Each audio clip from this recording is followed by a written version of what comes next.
Hi friends, పుదీనా పచ్చడి ఈ విధంగా చేయండి. మీకు రైస్లోకి, ఇడ్లీలోకి, దోశలోకి కూడా మంచిగా ఉంటుంది. సో రైస్లోకి అయితే ఇంకా సూపర్గా ఉంటుంది. ముందుగా పుదీనాని ఈ విధంగా ఆకులు తెంచుకోండి ఫ్రెండ్స్. చూడండి, కమ్మలు లేకుండా నేను ఎట్లా తెంచుకున్నాను. సో పెనం పెట్టి ఆయిల్ పోసి పోపులు పోసిన తర్వాత ఒక స్పూను, ఒక 2 ఎండుమిర్చి వేయండి ఫ్రెండ్స్. అవి బాగా తర్వాత 2 ఎల్లుల్లిపాయలు వేయండి ఫ్రెండ్స్. బాగా వేగించేలా చేయండి. సో నేను ముందుగా తీసుకున్న కొజ్జియానా కడిగి నీట్గా ఇట్లా తీసుకున్నాను ఫ్రెండ్స్. అవి బాగా వేగిన తర్వాత ఈ విధంగా వేసి కలపండి ఫ్రెండ్స్.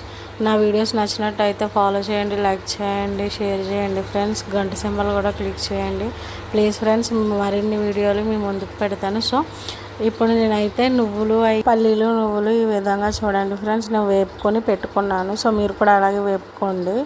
నేనైతే మిక్సీ జార్లో వేస్తున్నాను ఫ్రెండ్స్. ఇవన్నీ వేపినవన్నీ వేసేయండి. సో సాల్ట్ కూడా మర్చిపోకండి. అందులో